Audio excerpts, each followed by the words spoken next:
Good morning. Good morning, one and all. Coming to you live from Spanish Fork, Utah. As usual, it's Motivational Monday. Welcome to those who have joined us and who will join us, as well as those who will review these posts after the fact.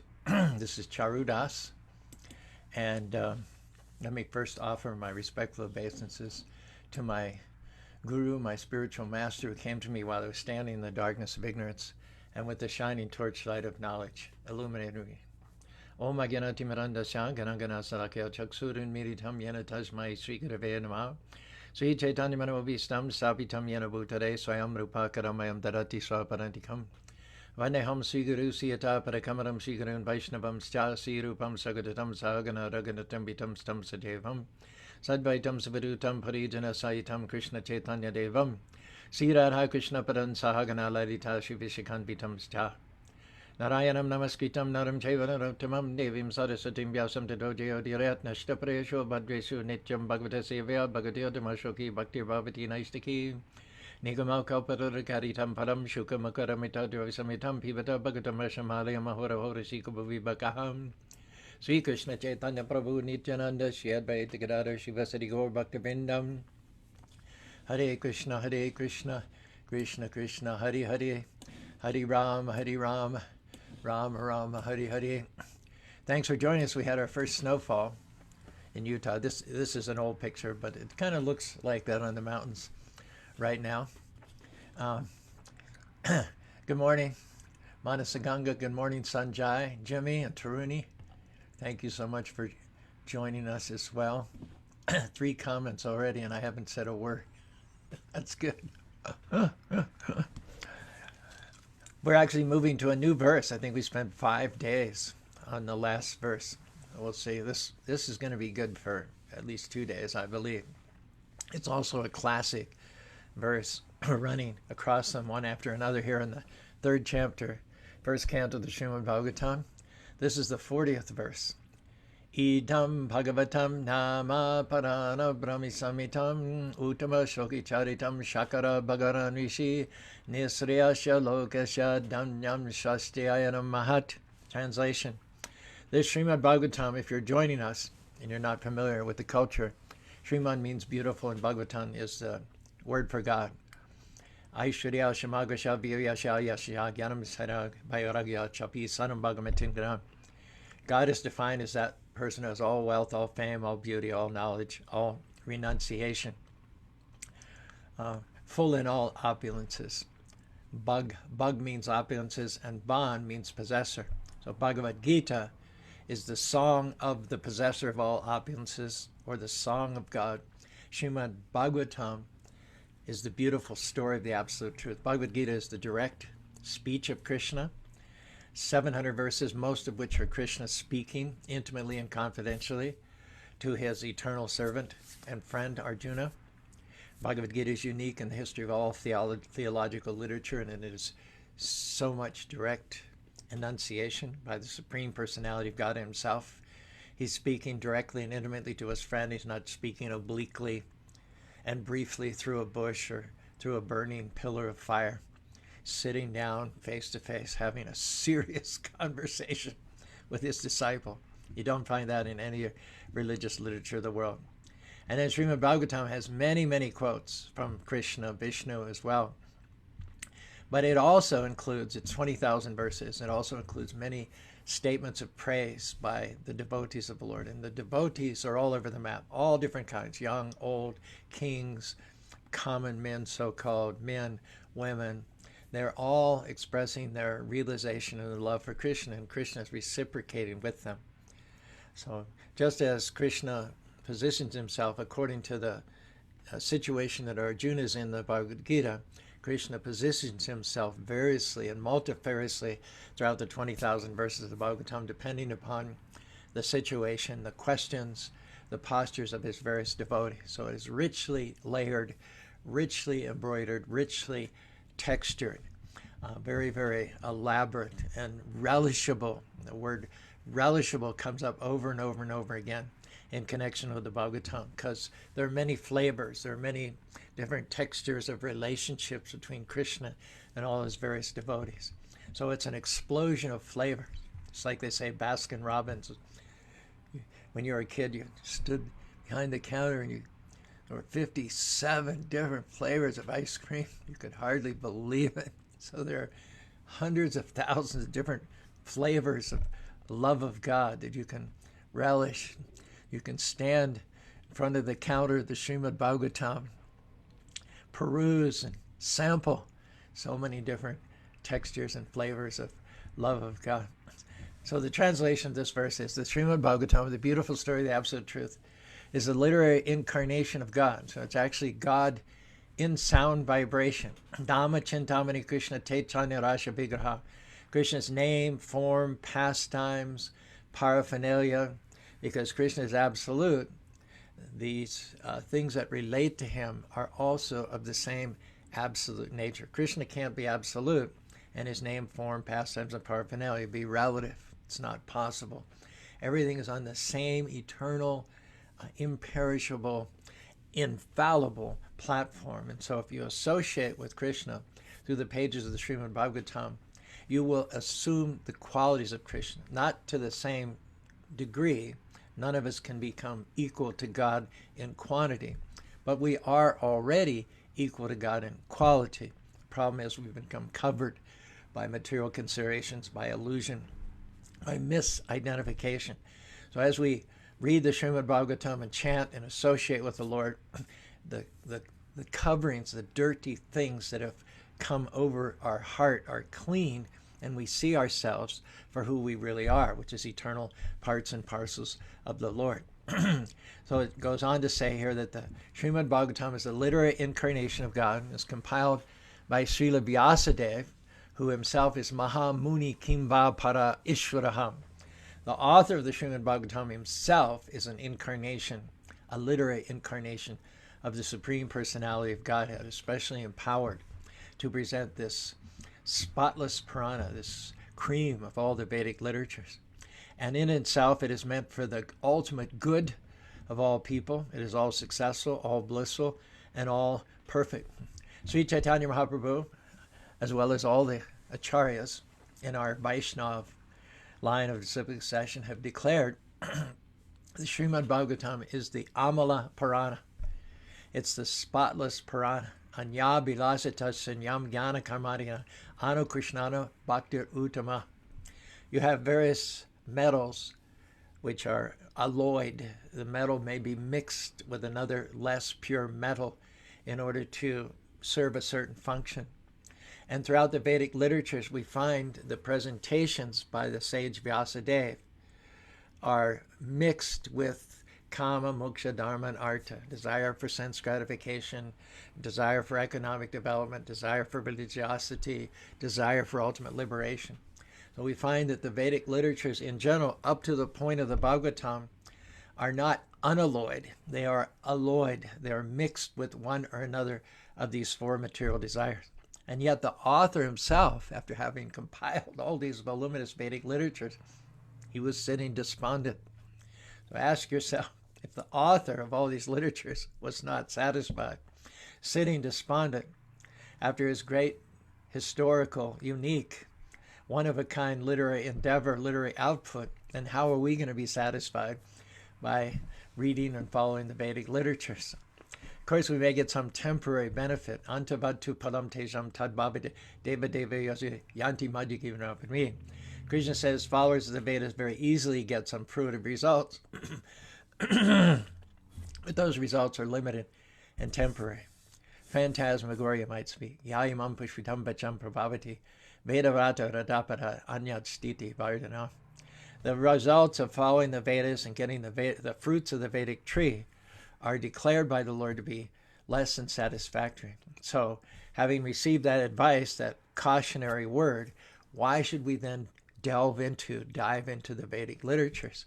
Seeing Vyasadeva sitting unfulfilled and despondent after having compiled all the Vedic literatures, why should we even go there? That is for less intelligent men. Kamas tastya ridganaha prapadyante narada maha. So why not go to the summum bona? Vyasadeva, as he was sitting there dispirited, he was approached by a spiritual master and then told, your failing, your shortcoming, what you're missing, is the amala paranam. Bhavata nodito prayam yasho bhagavatam amalam. You have to this point in time failed to describe spotlessly, without any tinge of fruitive work or mental speculation, you have neglected to describe the glories of the Lord spotlessly. There are 18 Puranas, basically 6 for people in the mode of ignorance, 6 for people in the mode of passion, and 6 for people in the mode of goodness. And then there is the Bhagavata Purana for those who desire liberation from this material world. Only Mamchya Vichare Bhakti Yogena Sayat Sagunam Samatitaitam Brahma Boya Kalpate. By hitching your wagon by hitching yourself a ride on the cart of Bhakti Yoga, you transcend the mode of ignorance, the mode of passion, the mode of goodness, and go back to home, back to God. The Bhagavatam is all that you require in order to achieve the perfection of life.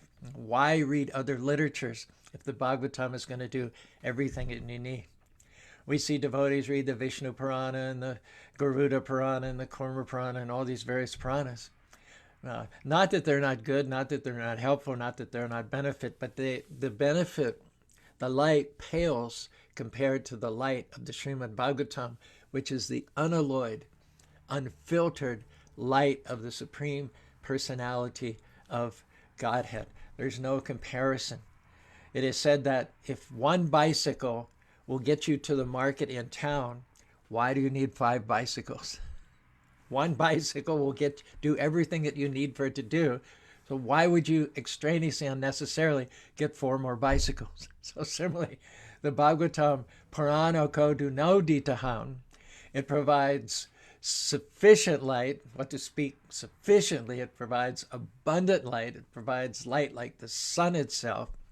It is non-different from the Lord. It is unalloyed. It is perfect and it is pure. And it is more than adequate to get you to where you need to go. It is said that we derive the ultimate benefit, the ultimate blessings of the Lord, which is to gather us back home, back to Godhead, simply by doing a careful and patient study of the Bhagavatam. Heard a talk by Amarendra last night in which he said there was one couple in a retirement home in India that he met. They studied Bhagavatam 5 hours a day for the last 30 years.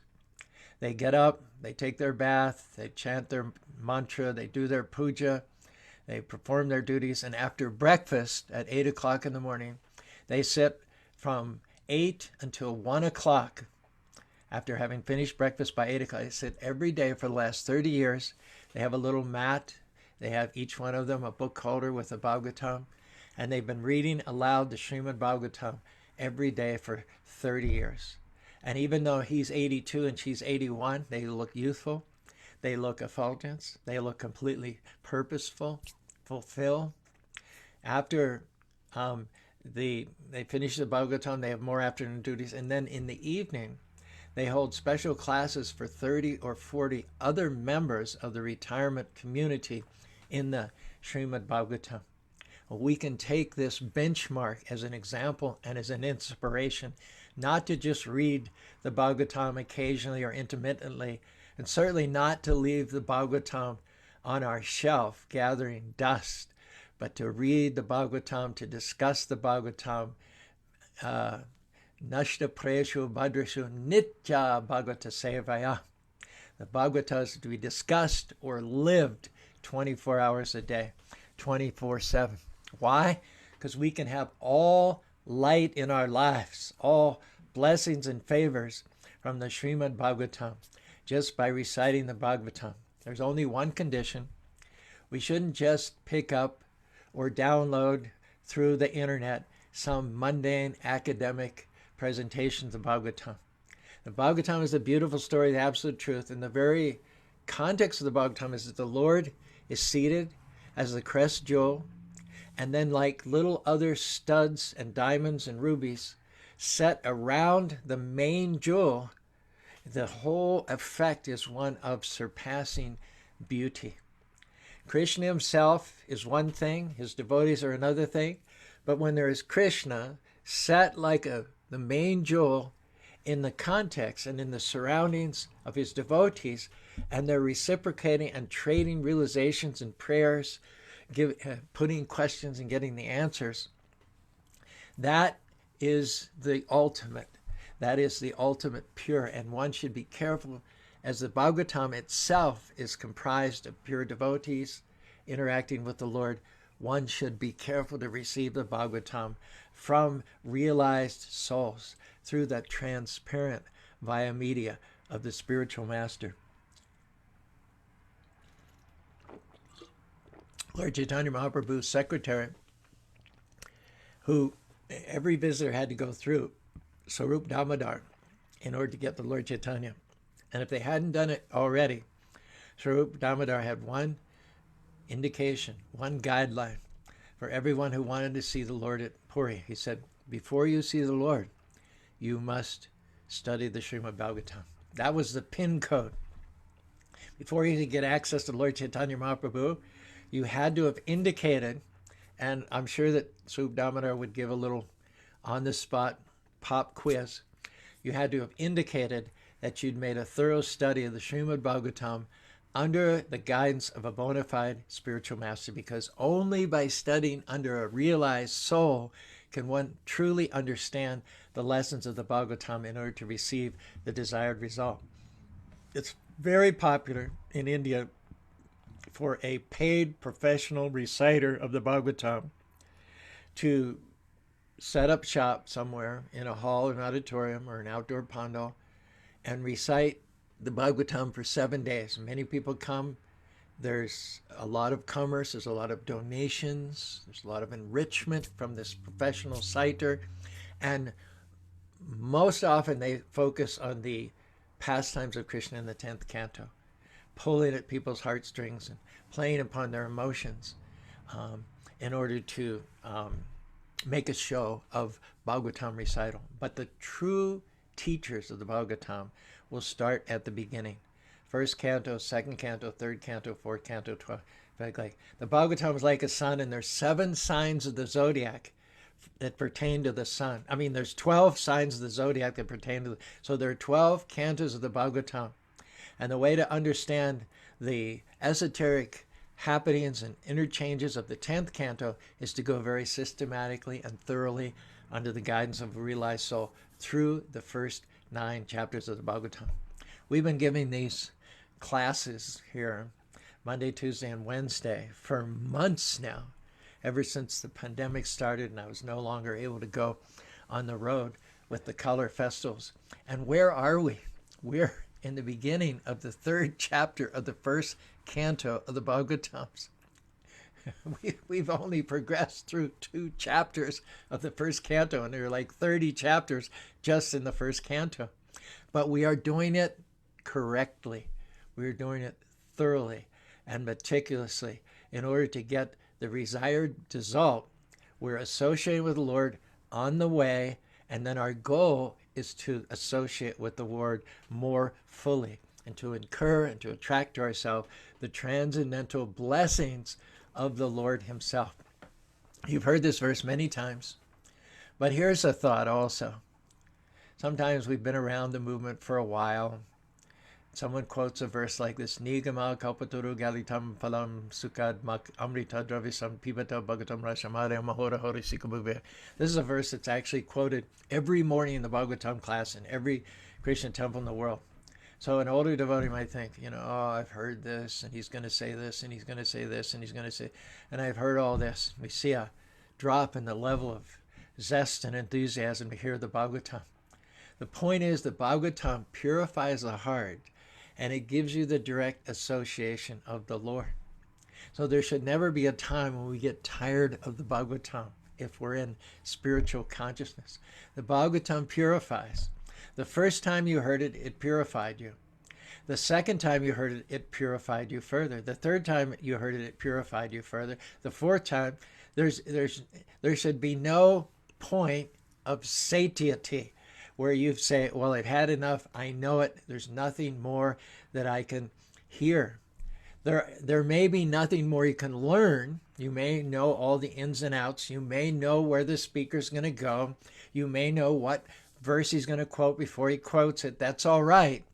But the Bhagavatam is not about learning new things. It's about purifying the heart. Yata kanchana tam yati kam samrasha vidhanina dvijat bam jayate nrinam. The example is given during alchemy. The same process is performed over and over and over and again, repetitively. There's a way of touching mercury to bell metal with certain mantras and procedures which never change. They never alter. Over and over, perhaps hundreds and hundreds of times, the alchemist would perform the same operation with the same elements in the same way with the same timing. For so long, it seems nothing changes. And then one time, all of a sudden, the bell metal, the base worthless metal, transforms into gold. That's the effect of the repetition of the alchemical process. So we don't hear the Bhagavatam to learn new things. We learn the Bhagavatam to purify our heart. We hear the Bhagavatam repeatedly and excitedly and enthusiastically. Theos is a Greek word, the basis of which is God. So we approach the Bhagavatam never with a been there, done that, heard that, know that attitude, but we're approaching the Bhagavatam as you would approach God. Imagine if you were to come before Lord Vishnu in the Vaikuntha worlds, in his palace, get his darshan where he's standing with conch, lotus, Padma, chakra, and Gada. You would fall flat on your face. You would be shivering. Your hairs would stand on you. You had goosebumps all over your body. And however many times you would get the darshan of the Lord, that wouldn't change. You'd never get used to it. You'd never take it for granted. When we come into the presence of the Bhagavatam and a speaker of the Bhagavatam, we should be excited about the purificatory effects. Never jaded, never cynical, never tired of sitting down and hearing the Bhagavatam.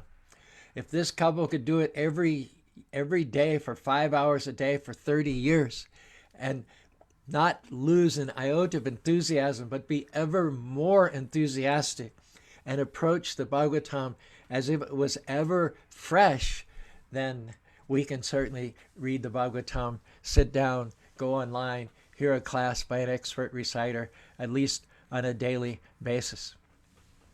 All the Vedic truths are distilled in the Srimad Bhagavatam. Nigama kalpataru galitam phalam sukha mukhat. Not only is the Bhagavatam itself the summum bonum, the commentary on all the Vedas that Vyasadeva had written, it is his summation. We know that when an author writes a book and tries to make a point, he sets everything up, and then he finally, the denouement, the concluding chapter, he brings it all together, ties it up, and gives it to as a package. Similarly, just like at the end of the Bhagavad Gita, Krishna says, practically in the last verse, Savadaram pijaya mame kam saranam ham tam sarvabha mokshyasi mav suchaham. The last word, the concluding word of Krishna, after having discussed so many topics, Krishna concludes, the best thing you can do as a result of hearing the Bhagavad Gita is just give up all other varieties of religion and surrender unto me. Don't worry about any sin incurred from neglecting your other duties. I will protect you. Do not fear. And so how do you surrender? This is how you surrender. You read the Bhagavatam. You discuss the Bhagavatam. You revere and honor the Bhagavatam inasmuch as it is the Supreme Personality of Godhead himself. And as if the Bhagavatam itself were not sweet, it has been repeated through the lips of Sukadeva Goswami, the son of the author Vyasadeva. Suka Swami's name indicates the special nature of this particular spiritual mentor. Suka means parrot. Now, when a mango is pierced by the beak of a parrot, there's a lesion, it scores it.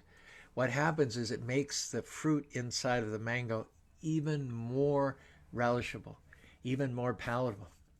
Mango is generally considered to be the king of all fruits. But when the mango is touched by the beak of the parrot, it becomes even more sweet and even more relishable. So not only is the Srimad Bhagavatam the mature fruit of the tree of Vedic literatures, being produced by the author of all the Vedic literatures, being the summation, being the commentary on the Vedas by Vyasadeva, but now it is being repeated to Maharaj Parikshit by Vyasadeva's own son, Shukadeva Goswami. It is a superior literature. It is a ripened fruit of all Vedic literatures, the cream of Vedic knowledge, and it has become even more relishable. Now, it is not that because Sukadeva's name means parrot, that he's just mindlessly parroting the words of the Bhagavatam. No, every realized soul presents the Bhagavatam a little bit differently from others, based on the level of their realization and based on the needs of the recipient. Bhagavatam is never static. It's never just meant to be parroted. It's meant to be realized and shared. When Prabhupada wrote his purports, Bhaktivedanta purports to the Srimad Bhagavatam, he did incorporate the commentaries of Vishwanath Chakravarti and Baladev Vidyabhusan. He rested on the tradition that has been passed down to us. He took his cue from the acharyas, Acharya Mamvigare, Navamanyate Pradyasharga Shmitir Chamada Nugraham. Krishna says the acharyas, the bona fide commentators of the Srimad Bhagavatam, are non-different from myself.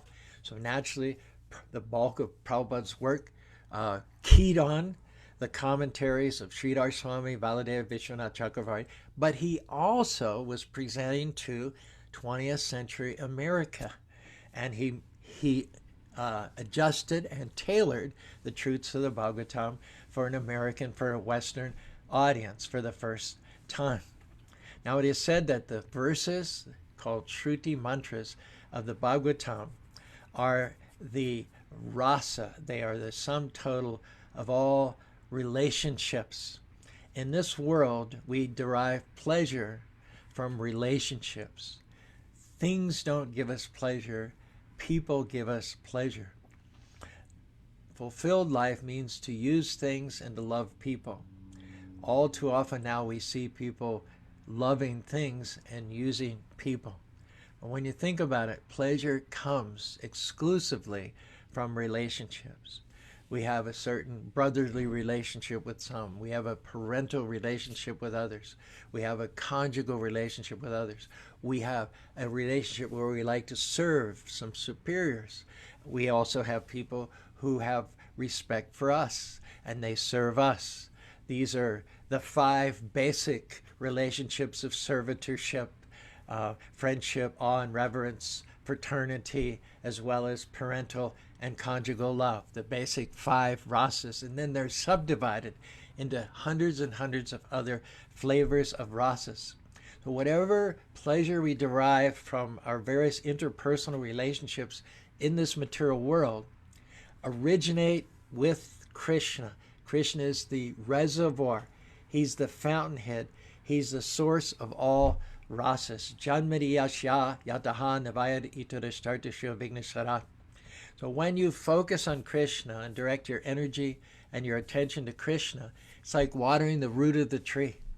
You're not missing out on any of the benefits from watering the leaf, the fruit, the flower. By watering the root of the tree, you're accomplishing all things.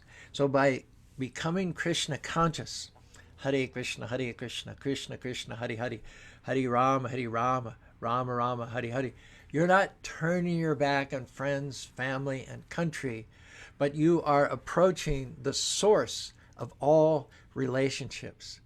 Your satisfaction is going to be beyond anything that you could ever experience through one-on-one relationships in this material world. And paradoxically, the more that you connect with God, your source, and thereby awaken your original love of God, then the more intimate and meaningful and relishable will be your horizontal relationships with friends, family, and co-workers.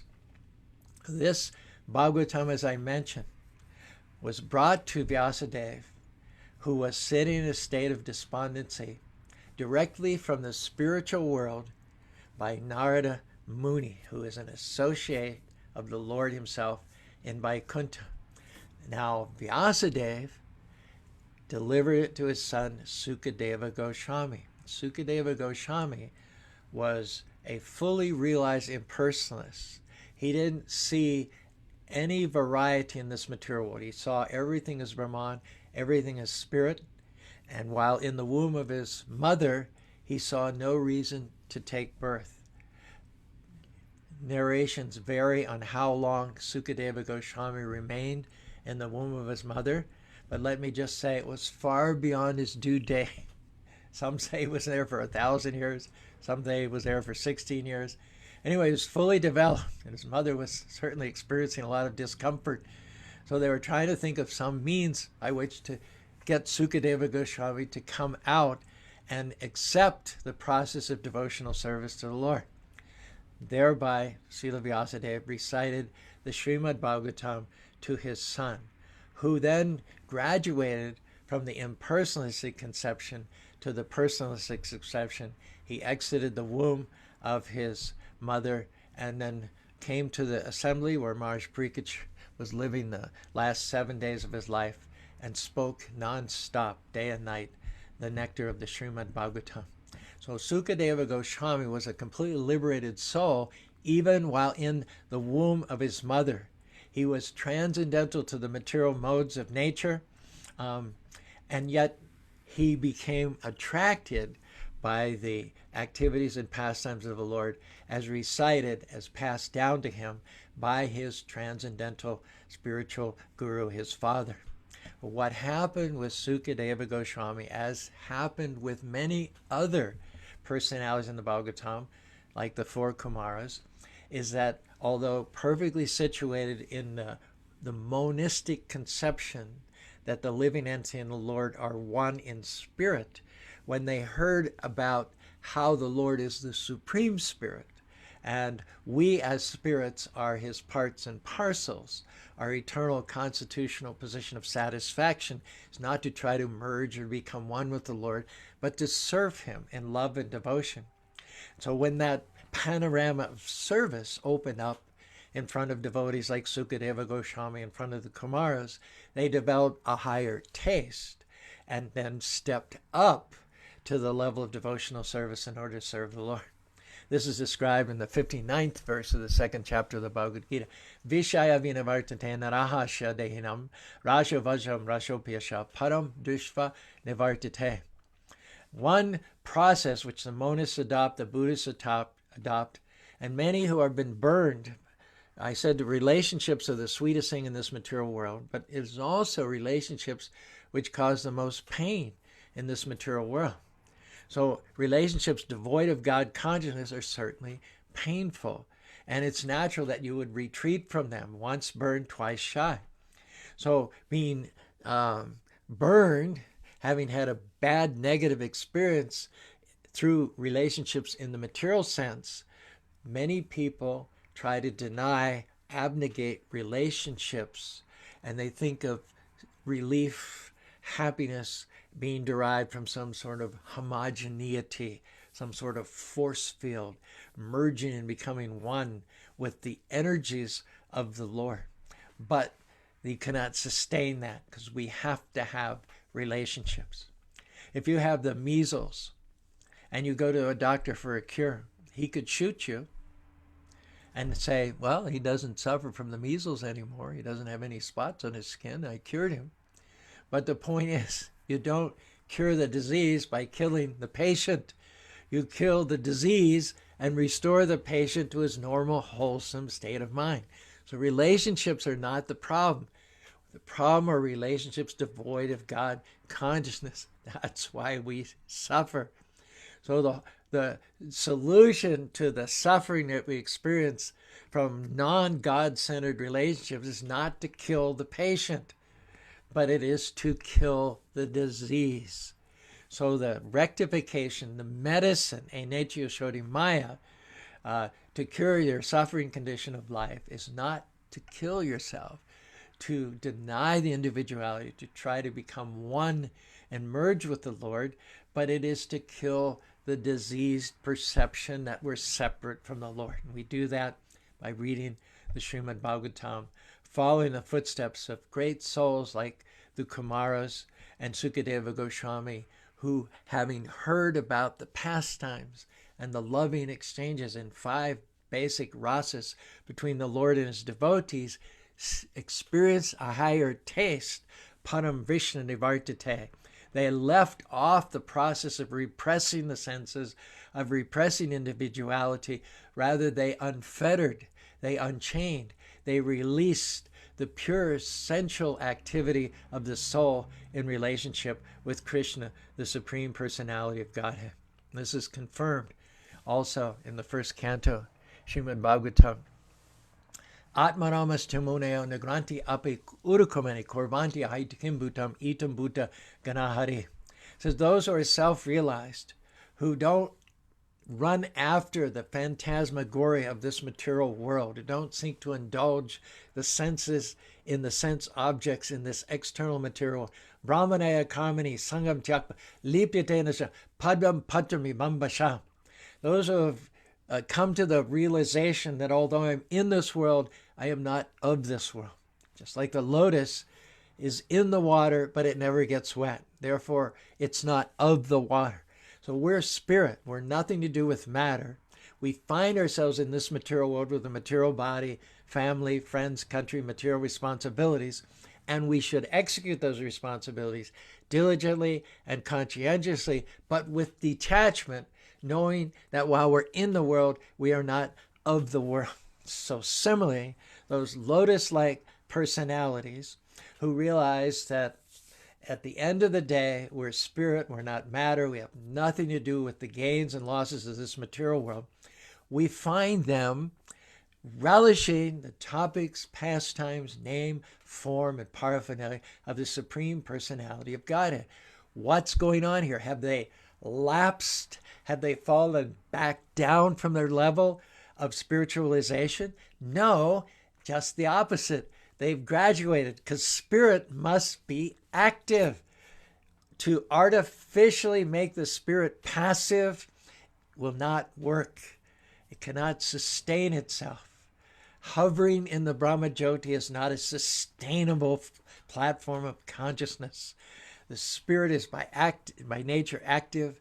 The spirit has senses, it has sensations. The spirit is a dependent being. So we must seek where to place the senses, where to place our dependency. That will make us happy. So those who have hit the mark, achieved the perfect level of knowledge, bliss, and eternity, are infallibly and invariably engaged in the devotional service of the Lord. Atmaranas. Where do we find the liberated souls? Where do we find the souls who have nothing to do, no attraction to this material world? We find them congregating. Wherever 2 or 3 are gathered together in my name, I am there. Krishna says, Naham tishtami vaikunte yoginam hridayashu yata tishtami madbhakta tata tishtami narada. Krishna says, God says, I am not to be found in Vaikuntha. I'm not to be found in the spiritual world. Yoginam hridayashu. I am not to be found in the hearts of the yogis. You're not in the spiritual world. You're not in the hearts of the yogis. Then where are you? Yatam tishtami madbhakta. Wherever Gayanti, the devotees sit down, 2 or 3, and chant my names, there I am.